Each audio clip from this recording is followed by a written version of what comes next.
Jeudi 9 janvier 2014, à la mairie de Manosque, dans les Alpes de Haute-Provence. Il est environ 8h30 et Sophie commence à s'inquiéter de l'absence de sa collègue de travail, Josiane Bézard, 53 ans. J'arrive au bureau, je ne vois pas Josiane, qui habituellement est là avant moi. Donc j'attends à peu près une demi-heure, trois quarts d'heure, ça ramène à 9h, 9h15, je l'appelle. Je lui laisse un message en lui disant « Jo, j'espère que ça va. Je m'étonne de ne pas te voir au bureau. Est-ce que tu peux m'appeler pour m'assurer que tout va bien ?» Mais Sophie n'est pas la seule à s'alarmer. Quelques kilomètres plus loin, à Sainte-Tulle, la sœur de Josiane, qui est aussi sa voisine, est tout aussi inquiète. Vers 8h moins le quart, c'est-à-dire au moment même où d'habitude Josiane Bézard prend sa voiture et va à la mairie de Manosque, ce jour-là, il ne se passe rien. Donc le fait que le véhicule soit là, c'est quelque chose qui est anormal dans le comportement quotidien de Josiane. Elle lui envoie un message, elle n'a pas de réponse, elle part travailler. Et lorsqu'elle essaie de la joindre quelque temps après, elle s'inquiète et part de son travail à toute vitesse pour se rendre au domicile de sa sœur.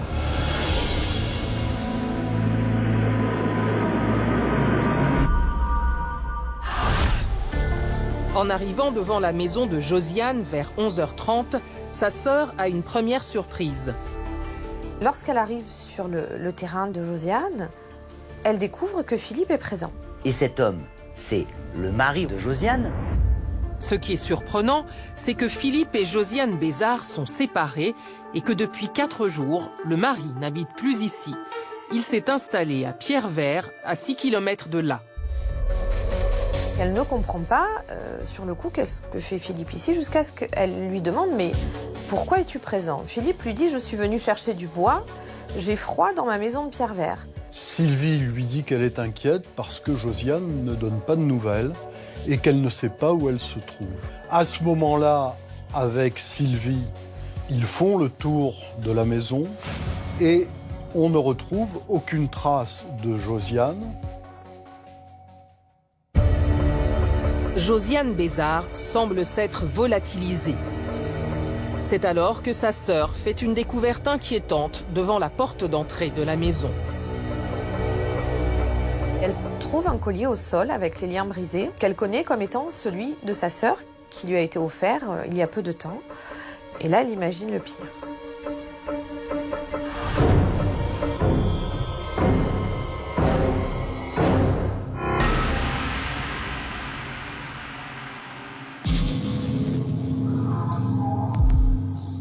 Convaincue qu'il est arrivé quelque chose de grave à Josiane, sa sœur prévient immédiatement les gendarmes de Manosque qui arrivent tout de suite au domicile de la disparue. Les gendarmes vont arriver sur les lieux, vont constater qu'il n'y a pas de traces d'effraction, qu'il y a 2 coussins au sol à proximité du canapé, mais aucune trace de lutte n'apparaît.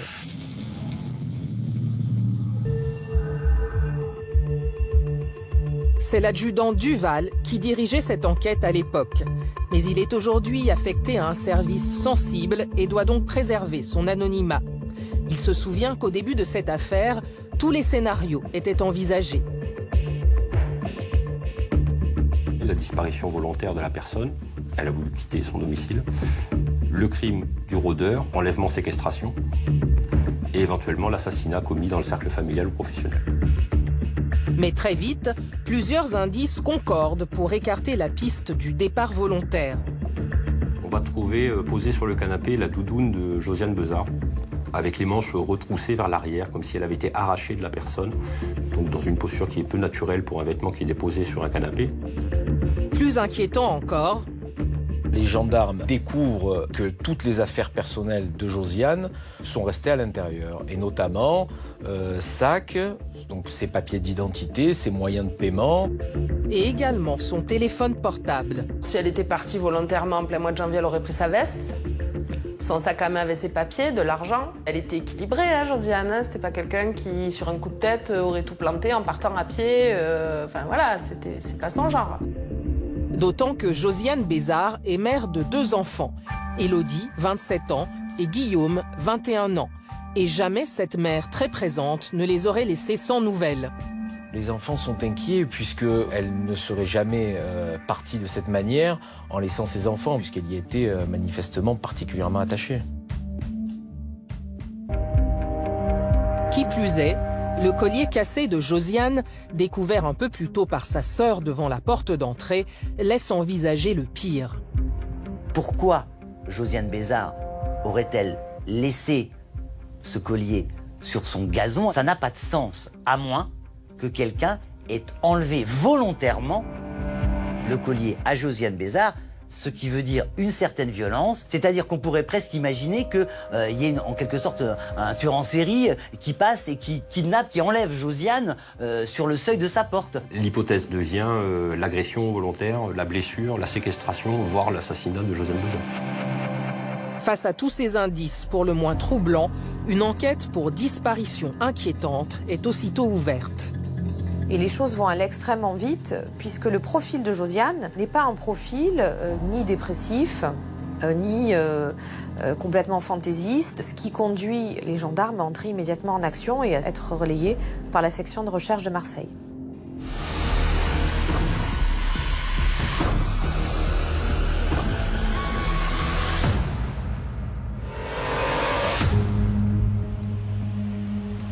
Dès le lendemain matin, des recherches de grande ampleur sont organisées pour tenter de retrouver Josiane Bézard.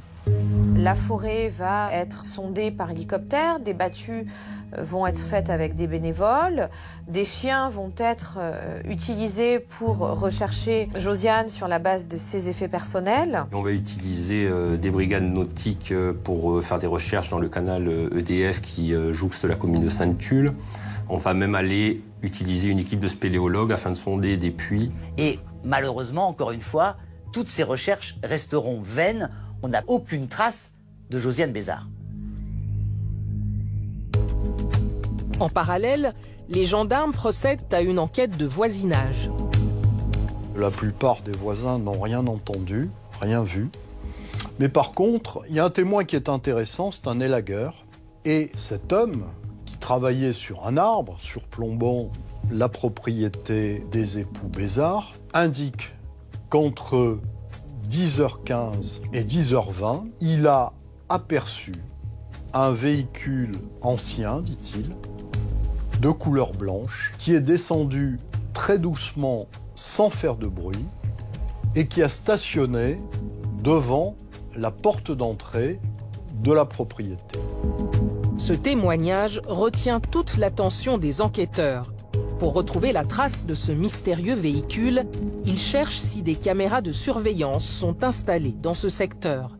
Malheureusement, la zone de résidence du couple est une zone rurale et ce secteur ne contient absolument pas de caméras, ni les maisons avoisinantes qui n'ont pas de système de sécurité, de surveillance comme il peut y avoir dans d'autres villes. Les premières caméras se trouvent à plusieurs kilomètres de la maison de Josiane Bézard. Qu'à cela ne tienne, les gendarmes décident tout de même de visionner leurs enregistrements, car le conducteur mystérieux est peut-être passé à cet endroit. Mais ces investigations ne donnent rien non plus. Aucune voiture blanche n'apparaît sur les vidéos. Heure après heure, l'inquiétude monte. Et pour les proches de Josiane Bézard, la situation est de plus en plus difficile à supporter. C'est très lourd d'être dans l'attente comme ça, de ne pas savoir ce qui a pu lui arriver, où elle est. C'est terrible, quoi. C'est terrible pour moi, mais je me mets à la place de ses enfants. Enfin, c'est affreux, quoi. Loin de se laisser gagner par le désespoir, les proches de la disparue décident de mettre en place un véritable plan de bataille. La disparition de Josiane va conduire la famille, les amis, les bénévoles, tous les soutiens à diffuser des messages sur les réseaux sociaux. Tout le monde s'inquiète, tout le monde est attentif au moindre indice. Un avis de recherche est également diffusé dans la presse et placardé dans tout le département.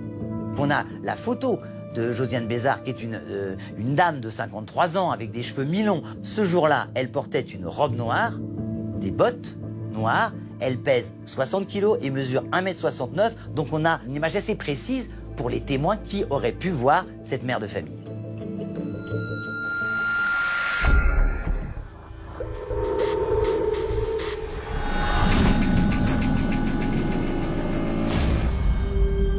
Le 11 janvier 2014, Josiane Bézard n'a toujours pas réapparu.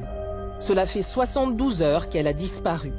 Les enquêteurs décident alors de se pencher sur sa vie, avec l'espoir d'y trouver des indices intéressants. Josiane est employée à la mairie de Manosque depuis des années. Elle est connue pour être une professionnelle très sérieuse, appréciée de ses collègues. Elle n'a pas d'ennemis, c'est quelqu'un qui n'a pas d'histoire, qui n'a jamais eu d'histoire. Elle est généreuse, elle a toujours le sourire, elle est toujours bien apprêtée. C'est quelqu'un d'agréable.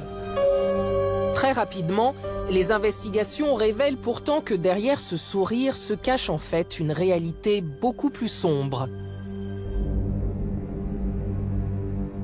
Tout le monde sait que sa situation matrimoniale n'est pas des plus joyeuses. Elle subit depuis un certain nombre d'années le comportement extrêmement irrespectueux de son époux, mais qu'elle s'efforce de maintenir la barque pour assurer une stabilité à ses enfants qui compte plus que tout pour elle.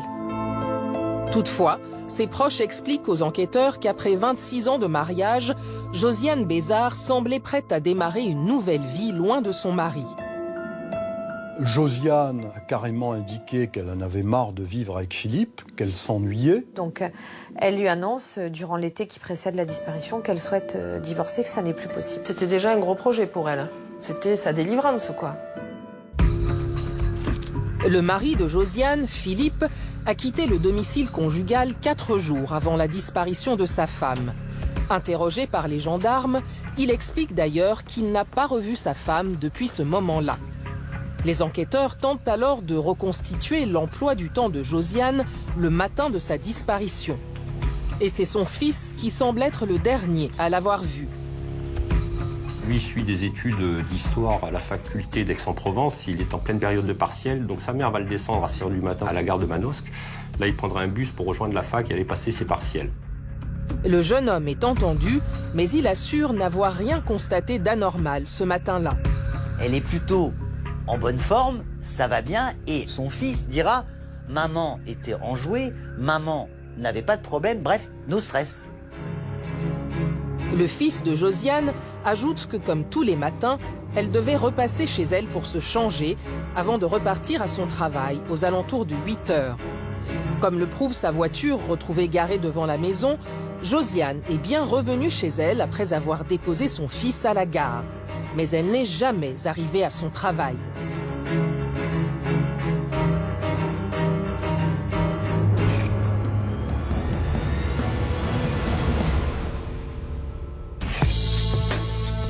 Que s'est-il donc passé entre 6 h et 8 h?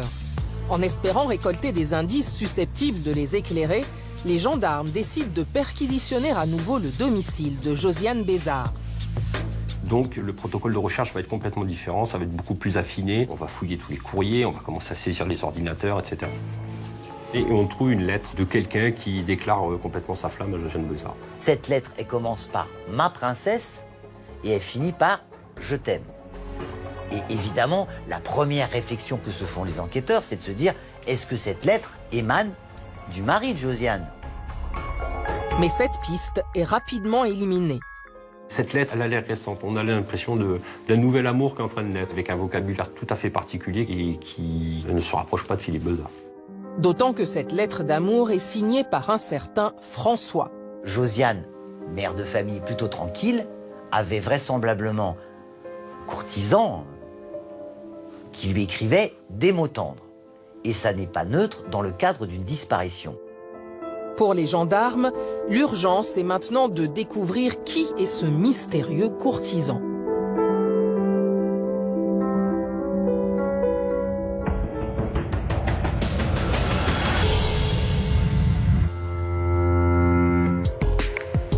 Un indice va apporter aux enquêteurs des informations extrêmement importantes pour la suite de l'enquête.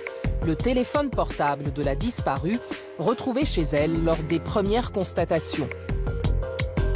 Lorsque on prend le portable de Josiane, on se rend compte que celle-ci a adressé 3 SMS ce matin-là, l'un à 6h08, le second à 6h14, le troisième SMS a été adressé à 6h26. Mais le portable, il borne de manière constante de 6h23 jusqu'à 6h53 au stade de La Rochette.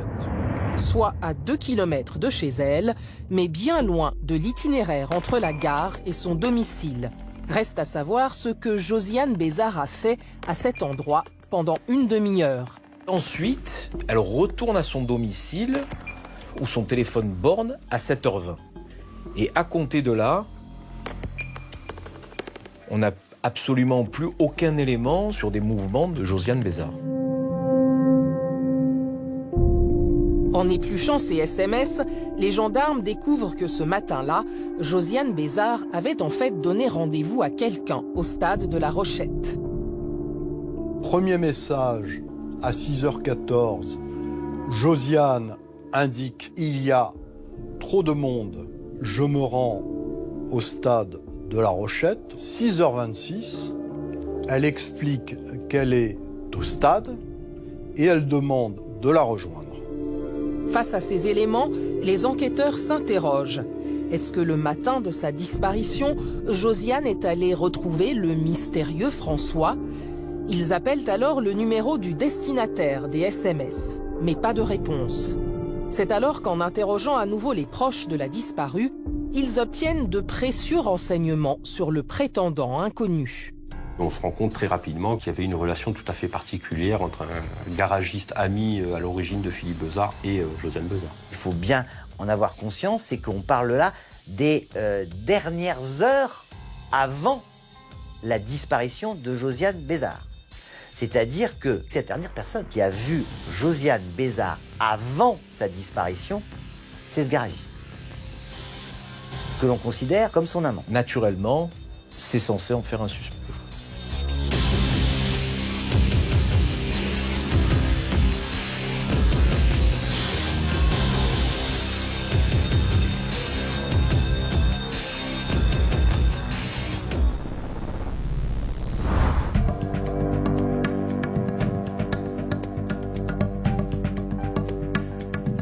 Immédiatement, les enquêteurs placent le garagiste en garde à vue pour l'interroger.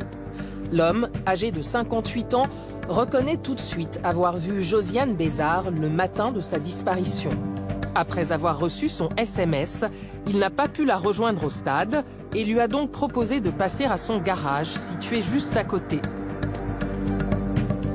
Aller passer le voir, dire bonjour en rentrant de la gare. Il va remarquer ce jour-là qu'elle a fait une couleur. Elle semblait bien, elle est légère, souriante, comme à son habitude. François explique qu'ils ont ainsi discuté une trentaine de minutes avant que Josiane reparte chez elle. Une version confirmée par le bornage du téléphone portable de la disparue. En revanche, le garagiste ne confirme pas du tout être l'amant de Josiane. Il ne nie pas s'être rapproché de Josiane Bézard. Mais il n'y a pas de bisous, il n'y a pas de coucherie, soyons très clairs. Lui dit « Je la considérais comme ma sœur, mais pas comme mon amante ». Il est catégorique sur ce point. Le garagiste a indiqué qu'il n'avait qu'une relation platonique avec Josiane. Et lorsqu'on lui montre cette lettre, il a cette réponse merveilleuse qui consiste à dire « Mais le jour où j'écris ça, je devais être éméché ». L'homme se présente simplement comme un proche ami du couple Bézard. Mais les enquêteurs ont la conviction qu'il leur ment. Il va se mettre sur la défensive à chaque fois qu'on va lui avancer des éléments qui sont pourtant non accablants.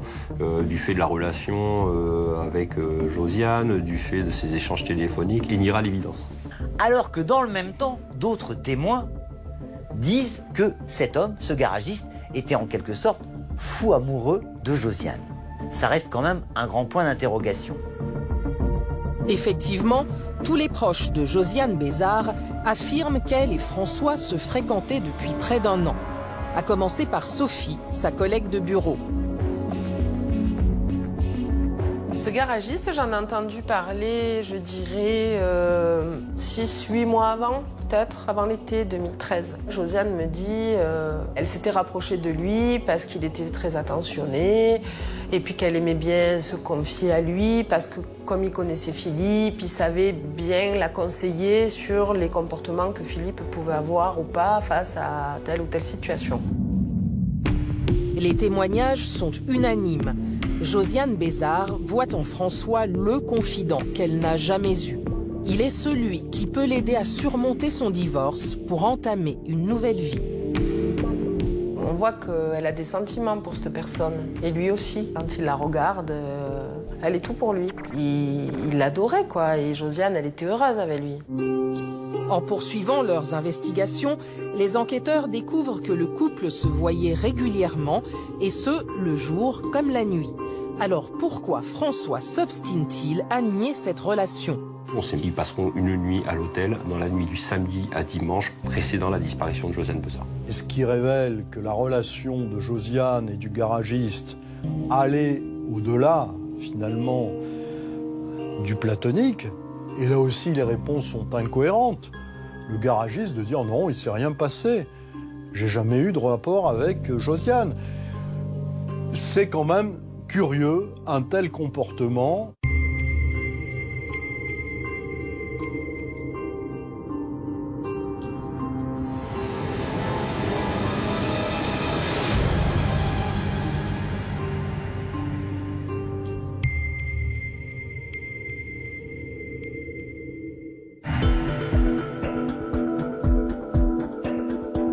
Le 13 janvier 2014, soit 4 jours après la disparition de Josiane Bézard, les enquêteurs décident de réinterroger son soi-disant ami François. Car ils sont convaincus que l'homme leur a menti et ils veulent savoir pourquoi. Et cette fois, le garagiste finit par avouer qu'il est bien l'amant de la mère de famille disparue. Il explique aux gendarmes que s'il leur a caché cette information, c'est parce que Philippe, son meilleur ami et mari de Josiane, n'est pas au courant de cette relation. Le garagiste trahit une amitié de 40 ans. Il venait sans arrêt au domicile, il était le bienvenu, il avait toute l'estime, l'amitié et la confiance de Philippe Bézard.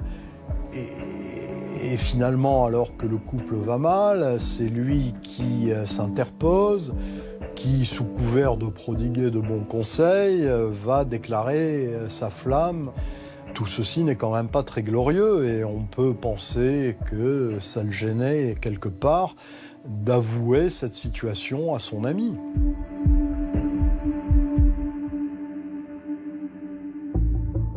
Pour les gendarmes, l'explication de François est crédible.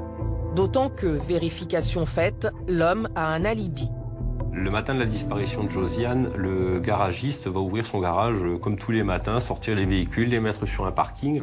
Il va avoir la visite de Josiane, mais il restera ensuite au garage toute la matinée. Ce sera confirmé par l'arrivée de son fils. Et il ne partira du garage qu'au moment où la sœur de Josiane Bézard va l'appeler en lui faisant part de la disparition inquiétante de Josiane. François est donc définitivement mis hors de cause. Mais une nouvelle question se pose alors. Philippe Bézard avait-il découvert que sa femme, Josiane, le trompait avec son meilleur ami? L'amant de la disparue, lui, en est convaincu. Il dit « Je pense que c'est le mari qui a fait le coup ». C'est Philippe qui l'a tué, il en est persuadé, il sait qu'il en est capable, voilà, il le connaît, c'est son ami. Et selon sa collègue, Josiane Bézard attendait que son divorce soit définitivement prononcé avant d'annoncer son infidélité à son mari, car elle avait peur de lui. Parce qu'elle a tellement peur de cet homme depuis des mois, et elle n'a pas pris l'initiative de demander le divorce avant par crainte d'eux. Et à un moment donné, il n'y a pas de fumée sans feu, quoi. Les proches de la disparue pensent même que le collier de perles retrouvé cassé devant sa maison a pu être le déclencheur d'un passage à l'acte meurtrier. Le garagiste lui avait offert ce collier le week-end précédant sa disparition. Et je me suis dit, est-ce qu'il n'aurait pas suivi Josiane dans le week-end, qu'il l'aurait vue avec le garagiste, lui offrir ce cadeau? Il aurait très bien pu se rendre compte qu'effectivement, peut-être qu'il y avait plus qu'une simple relation amicale et que de ce fait, il ait vu le collier et que pour lui, ce soit la pièce qui confirme en fait toutes ses craintes et toutes ses présomptions.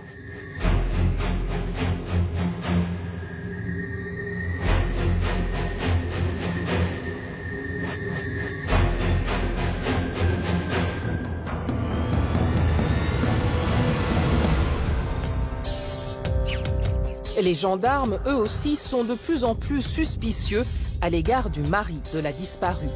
C'est donc vers lui que se tournent désormais les projecteurs de l'enquête. Lors de son audition au début de l'affaire, Philippe Bézard avait assuré ne pas avoir revu sa femme depuis qu'il avait quitté le domicile conjugal 4 jours avant la disparition. Et s'il y était revenu ce matin-là, c'était uniquement pour récupérer du bois. Et lorsqu'on va lui demander ce qu'il a fait le reste du temps, notamment précédant sa venue sur les lieux, il indiquera qu'il sera allé cueillir des champignons. Il va parler de différentes variétés de champignons, de différents lieux. Et là,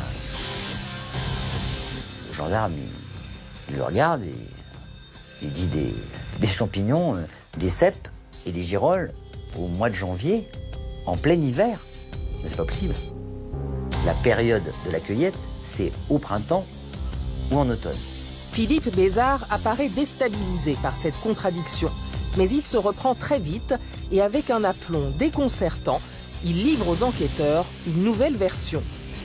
Il dira qu'en fait, il n'allait pas chercher des girolles, mais des truffes.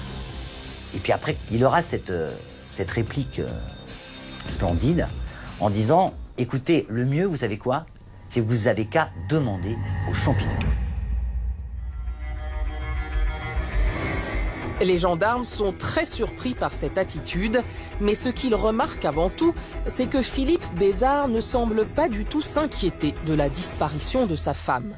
Philippe ne va pas coller les affiches, n'est pas avec les amis, les soutiens, dans la forêt à chercher Josiane, il est en retrait. Il ne prendra jamais contact avec les enquêteurs pour savoir où en est le dossier, si on a retrouvé le corps. Philippe Bézard ne semble pas intéressé à ce qu'on retrouve son épouse. Pour vérifier si, comme il le prétend, le mari s'est bien rendu en forêt le matin de la disparition de sa femme, les enquêteurs ordonnent une géolocalisation de sa téléphonie. L'expertise livre alors un historique qui ne correspond pas du tout au comportement habituel du suspect avec son portable. Ce qui va nous interpeller, c'est la non-téléphonie, c'est-à-dire l'absence de téléphonie de Philippe Bézard. Le téléphone de Philippe ne bandera pas ce matin-là. Aucun trafic et aucun échange d'appels ou de SMS ne sera constaté alors que c'était une de ses habitudes d'utiliser régulièrement son téléphone. Plus étonnant encore, Philippe Bézard a pour habitude d'appeler sa fille Élodie tous les matins. Or, curieusement, ce jour-là, elle indiquera aux enquêteurs que non seulement son père ne l'a pas appelé ce matin-là, mais plus particulièrement, il lui dira la veille au soir qu'il ne se sent pas bien, pensant avoir mangé un plat qui n'était plus bon et étant souffrant, ne se rendra pas déjeuner avec elle le lendemain midi comme cela se passe habituellement. Interrogé à ce sujet, Philippe Bézard donne une explication. Ce qu'il dit ce jour-là, c'est que son téléphone, il l'a oublié tout simplement. Et même les individus qui sont particulièrement accrochés à la téléphonie et à leur téléphone, il leur arrive parfois d'oublier leur téléphone. Donc on n'a absolument aucune certitude quant à l'endroit où il était le matin des faits. En revanche, l'expertise apporte une autre information essentielle sur la géolocalisation de Philippe Bézard au cours des jours précédant la disparition de sa femme. Les investigations téléphoniques vont arriver à la constatation que quelques jours avant les faits, le téléphone de Philippe va borner dans une zone essentiellement forestière, à des horaires extrêmement tardifs ou extrêmement tôt de la journée et laisse parfaitement envisager un repérage des lieux pour faire disparaître un corps.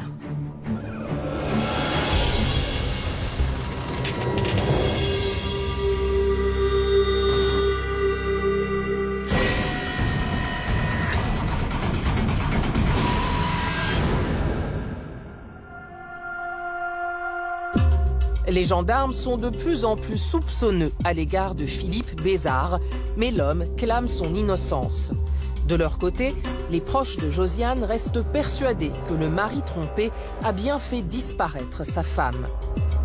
Les enquêteurs décident alors d'en apprendre davantage sur la personnalité de cet ancien technicien de maintenance de 61 ans.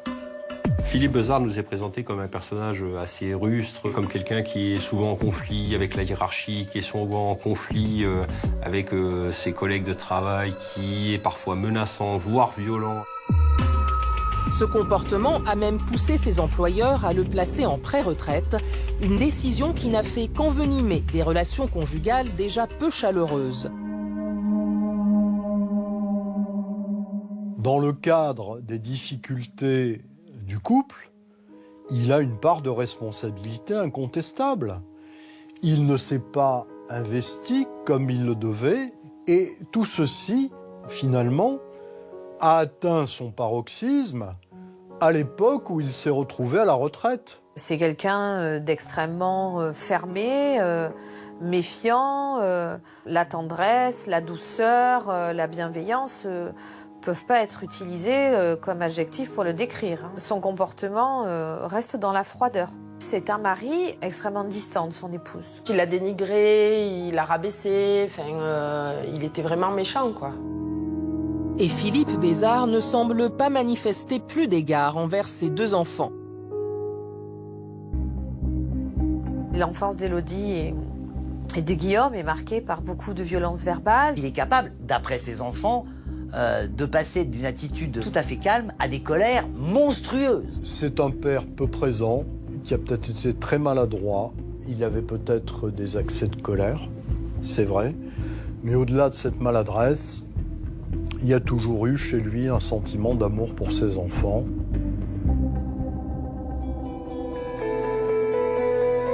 Bien sûr, ces tensions familiales ne font que s'aggraver lorsque Josiane, 4 mois avant sa disparition, annonce vouloir divorcer.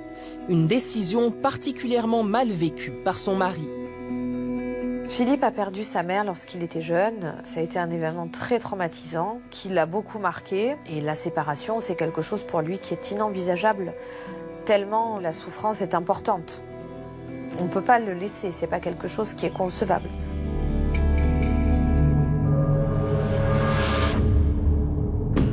Dès lors, la vie de Josiane Besard devient un véritable enfer.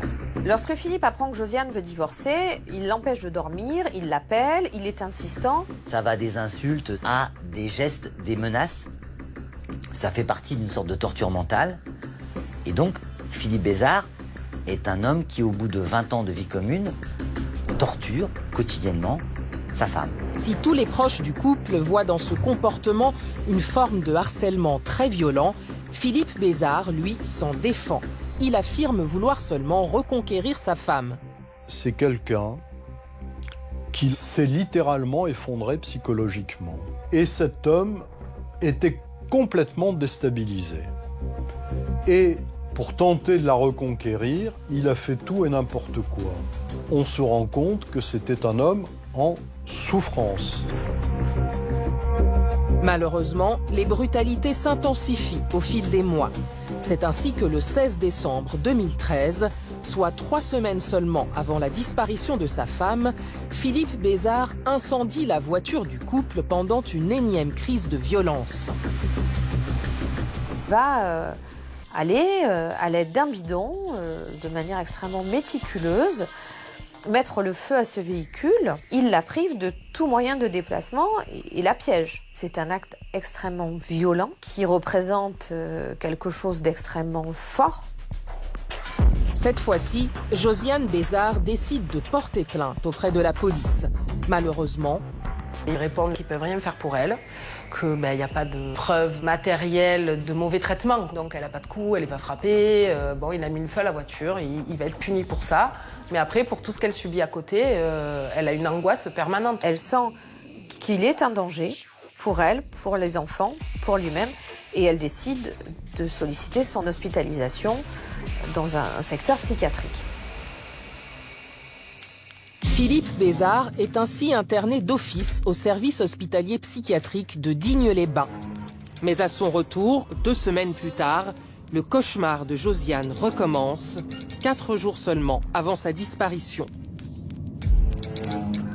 Il est en colère après Josiane, parce que celle-ci l'a fait interner en psychiatrie. Et Il indique, avec des mots qui sont forts et violents, qu'il ne se laissera pas faire.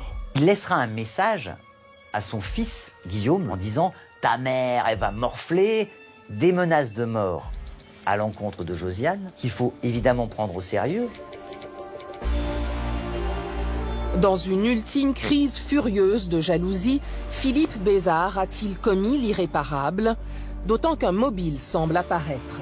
Si le divorce était prononcé, l'homme perdait tout, à commencer par la maison.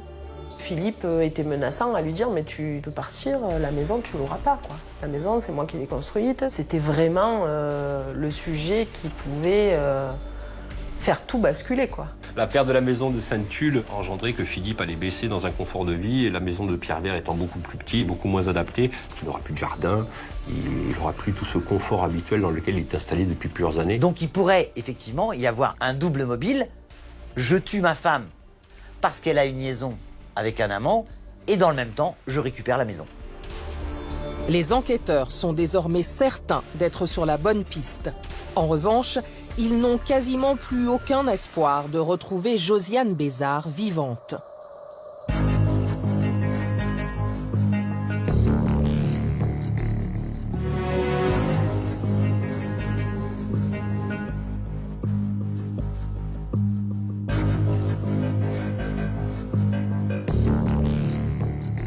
Au fur et à mesure que l'enquête avance, l'étau se resserre inexorablement sur Philippe Bézard. Mais pour le moment, les gendarmes n'ont aucun élément tangible qui permette de prouver sa culpabilité. À la recherche du moindre indice, ils décident alors de se rendre à Pierrevert pour perquisitionner son domicile.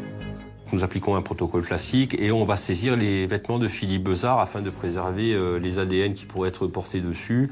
Donc ils seront placés sous scellé et expertisés dans l'espoir de retrouver l'ADN de Josiane Bézard. La perquisition s'effectue en présence du suspect, bien sûr. Et en le regardant, les enquêteurs remarquent soudain que l'homme porte des marques de griffures sur l'avant-bras et le haut du crâne. Les enquêteurs s'interrogent de l'emplacement de ces griffures et font immédiatement un lien entre la disparition de Josiane et ces blessures-là. Sans doute que Josiane s'est défendue et a pu griffer et blesser Philippe. Donc on va effectuer des prélèvements sur ces griffures et on va également faire un prélèvement sous ses ongles dans l'espoir de retrouver l'ADN de Josiane Bézard. Les gendarmes prévoient ensuite de poursuivre la perquisition en examinant le véhicule de Philippe Bézard. Si Josiane a été enlevée pour être séquestrée, ou si elle a été tuée, il a fallu nécessairement transporter son corps, et donc les recherches qui sont faites au niveau du véhicule ont pour finalité de rechercher si l'on trouve du sang ou des éléments d'ordre biologique qui permettent de considérer que Josiane ou son corps a pu être transporté dans cette voiture. Mais lorsqu'ils arrivent devant le véhicule, les enquêteurs font une découverte surprenante. Ce qui attire notre attention, c'est que l'ensemble de la carrosserie a été nettoyé. C'est pas une chose habituelle pour Philippe Bézard. Les proches de Philippe Bézard nous disent qu'il ne nettoie jamais sa voiture. En toute logique, les gendarmes s'interrogent. Philippe Bézard a-t-il lavé sa voiture pour dissimuler des preuves de son implication dans la disparition de sa femme? Interrogé à ce sujet, l'homme donne une explication qui corrobore sa première déclaration pourtant aberrante. Philippe Bézard nous déclare avoir nettoyé sa voiture parce qu'elle était sale et qu'il avait été aux champignons. Malgré ce nettoyage intense du véhicule, les techniciens en identification criminelle parviennent à retrouver des traces de boue dans les nervures des pneus. L'urgence est alors de faire parler cette boue pour déterminer où Philippe Bézard s'est rendu le matin de la disparition de sa femme. On fait des prélèvements de boue pour rechercher par rapport à des endroits sélectionnés dans un périmètre par les enquêteurs pour savoir si on retrouve des traces des lieux où il aurait pu aller pour cacher ou séquestrer son épouse ou faire disparaître celle-ci. Tandis que ces prélèvements sont immédiatement envoyés en laboratoire pour analyse, les experts passent l'intérieur de la voiture au peigne fin à la recherche d'une éventuelle trace de la disparue. On va y effectuer différents prélèvements, on va y faire des recherches d'empreintes. Et en examinant le côté passager, Il y a un autre élément, c'est que au niveau du tapis de sol, il y a une tache de sang. autre découverte inquiétante, On trouvera un couteau sous le tapis de sol de la place conducteur du véhicule. Un couteau qui se déterminera être une scie à pain. le couteau ne comporte aucune trace de sang. Mais Philippe Bézard est aussitôt interrogé au sujet de cet étrange objet retrouvé dans sa voiture. Et là encore, l'homme n'a aucune difficulté pour donner une explication. Philippe Bézard explique qu'il aime le pain rustique et qu'il a besoin d'un couteau long pour le couper. Et étant en transition entre la maison de Sainte-Tulle et la maison de Pierrevert, il a emmené divers objets personnels. Les gendarmes ne sont pas convaincus par cette explication. Ils espèrent maintenant que les prélèvements effectués dans la voiture du suspect apporteront enfin des preuves confondantes.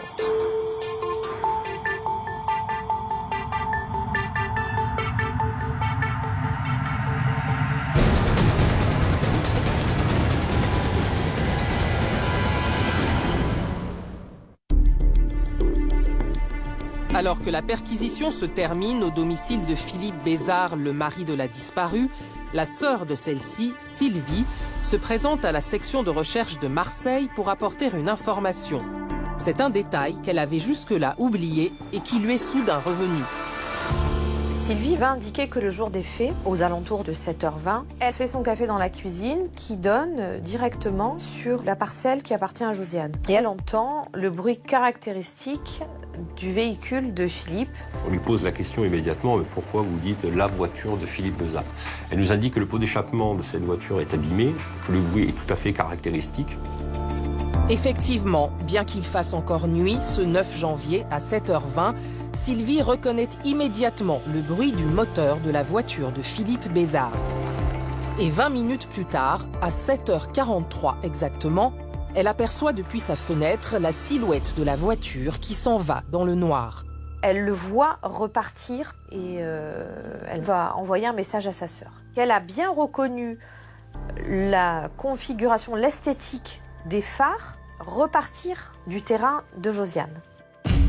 Mais alors, que faisait Philippe Bézard au domicile de sa femme entre 7h20 et 7h43 ? D'autant que c'est à partir de cette heure-là que Josiane Bézard a définitivement cessé de répondre aux messages de sa sœur.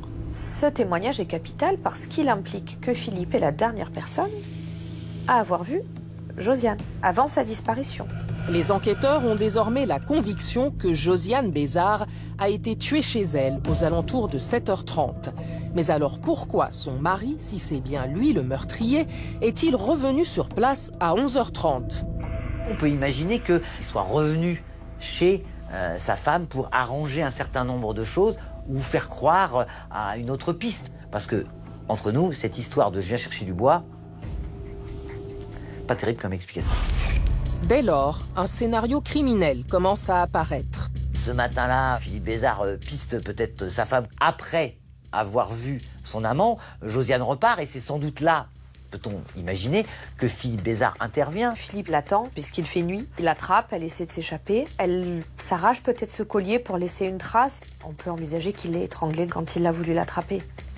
La corpulence physique de Philippe et sa force font que c'est tout à fait possible. Qu'il a en quelque sorte mis le cadavre ou le corps de Josiane dans son coffre et qu'après, parce que c'est un chasseur et parce qu'il connaît très bien la région, il est parti en direction d'un endroit très précis et qu'il a jeté le corps là. Au même moment, les résultats des prélèvements ADN réalisés sur les vêtements de Philippe Bézard arrivent sur le bureau des gendarmes. On retrouve de l'ADN partiel féminin sur le bord du t-shirt de Philippe et une partie du pantalon. Un ADN féminin partiel, ça veut dire que ce vêtement a pu effectivement être touché par une femme, mais on ne dit pas quelle est cette femme. C'est pas un élément probant. En effet, cet échantillon d'ADN étant très dégradé, les experts ne peuvent pas affirmer s'il s'agit bien de celui de Josiane Bézard. Autre déception pour les enquêteurs, l'empreinte génétique de la disparue n'apparaît nulle part ailleurs, ni sur son mari, ni sur le couteau découvert dans sa voiture. On ne retrouvera jamais l'ADN de Josiane Bézard sous ces ongles. ni dans les prélèvements effectués sur le crâne. Et le couteau sera écarté du dossier. Les recherches des empreintes digitales sur le manche montreront qu'il n'y aura pas de présence de l'ADN de Josiane Bezard, en particulier sur la lame. Quant à la tache de sang découverte sur le tapis de sol côté passager, il s'avère qu'elle appartient à Philippe Bezard lui-même. Seul indice intéressant, les prélèvements effectués dans le coffre de la voiture révèlent la présence d'un ADN féminin qui pourrait correspondre à celui de la disparue. Un premier expert avait considéré qu'il n'y avait pas de matière suffisante pour déterminer quoi que ce soit au niveau de la plage arrière et du tapis de sol de coffre. Un autre expert a été désigné, lui, a retrouvé un mélange d'ADN très partiel concernant un endroit très petit du tapis de sol de coffre qui pourrait correspondre à Josiane Bezard. Pour les enquêteurs, c'est peut-être la preuve que le corps de Josiane Bezard a bien séjourné dans ce coffre. Il est tout à fait possible et plausible d'envisager qu'un corps puisse laisser ne serait-ce qu'une infime trace d'ADN lorsqu'il est transporté, d'autant plus, et ça c'est un point important, que nous sommes en hiver, que Josiane est vêtue, lorsqu'elle disparaît, une robe à manches longues, d'un collant, de chaussures. Cette hypothèse semble se confirmer quand les enquêteurs reçoivent l'analyse des prélèvements de boue retrouvés sur les pneus du véhicule de Philippe Bezard. Cette boue est similaire à la boue que l'on peut retrouver dans un endroit de la région, le torrent de Corbière, et qu'on peut imaginer une hypothèse comme quoi cette boue vienne de cet endroit quelque peu désertique et quelque peu secret où on aurait pu, soyons clairs, cacher le corps. Enfin, dernier indice à charge, l'expertise de la doudoune de Josiane Bezard, retrouvée à son domicile avec les manches retournées. Alors que le couple n'a plus aucun contact physique depuis des mois.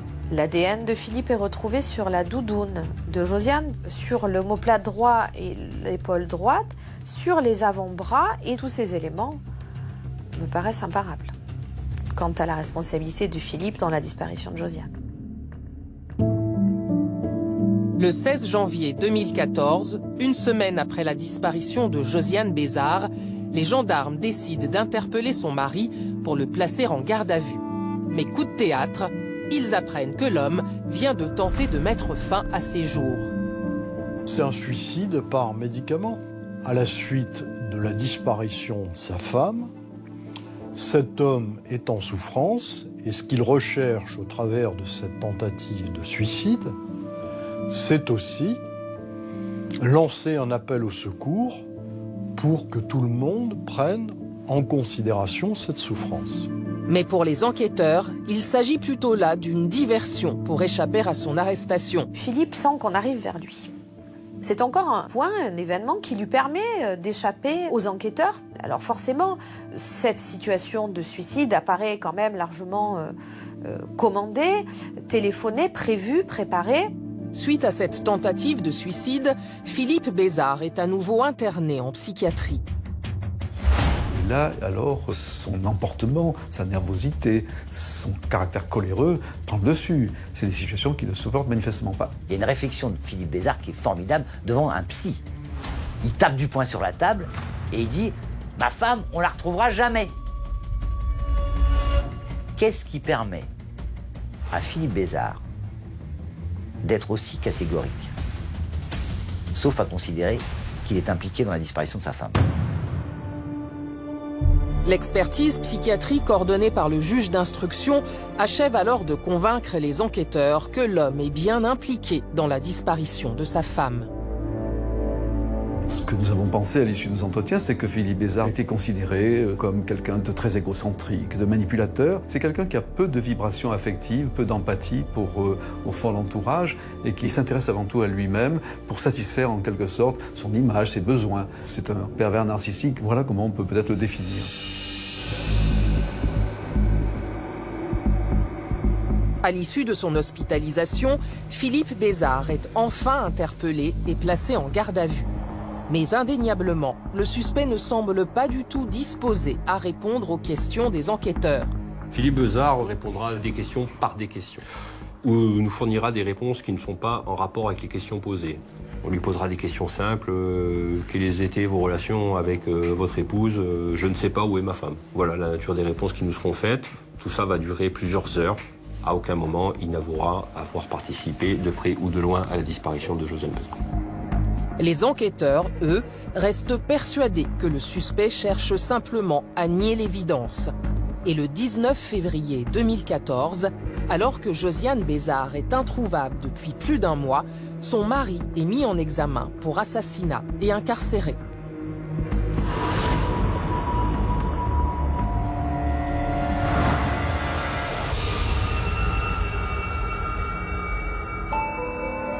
Le 3 août 2015, alors que l'enquête est bouclée depuis 2 mois et que Philippe Besard est dans l'attente de son procès, l'affaire connaît soudain un incroyable rebondissement. François, l'amant de Josiane Besard, est retrouvé pendu dans son garage. Il a laissé une lettre d'adieu. C'est une lettre à l'intérieur de laquelle il fait part de sa mélancolie, de sa souffrance, notamment psychologique. Il était arrivé à un stade de souffrance de par la disparition de Josiane, qu'il n'avait pas pu protéger de ce mari qu'il savait comme étant violent. Il s'était engagé à être là pour qu'il ne lui arrive rien. Il a failli à sa mission, il ne l'a pas supporté et a décidé de mettre fin à ses jours, peut-être pour la rejoindre.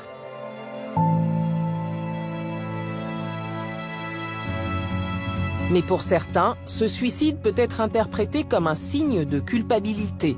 Peut-être que l'amant, finalement, il avait un poids sur la conscience, et dès lors, on peut se demander si ce suicide, finalement, n'est pas la signature d'une implication de ce personnage dans la disparition de Josiane Besard. Très vite, cette piste est écartée par les enquêteurs, car le garagiste n'avait aucune raison de faire disparaître celle qu'il aimait tant. Je suis pas choquée du fait qu'il ait voulu mettre fin à sa vie. Parce que pour lui, c'était Josiane et c'était tout pour lui, quoi. Le garagiste venait d'avouer à Josiane qu'il l'aimait et Josiane s'était rapprochée de lui. Sachant que Josiane souhaitait divorcer, la porte allait s'ouvrir de la possibilité peut-être de vivre cet amour. Donc finalement, quel intérêt aurait eu le garagiste à ce que Josiane disparaisse? Aucun intérêt. Alors que Philippe avait tout à perdre, son amour-propre et sa maison. Philippe Besard est désormais dans l'attente de son procès. Mais malgré leur ténacité et les nombreuses investigations qu'ils ont menées, les enquêteurs ne sont pas parvenus à faire toute la lumière sur la disparition de Josiane Besard. Il leur manque toujours des indices prouvant formellement la culpabilité du suspect. Pour certains, Philippe Besard, passionné de romans policiers, s'est peut-être inspiré de ses lectures pour éviter d'être confondu. Et l'issue de son procès reste incertaine.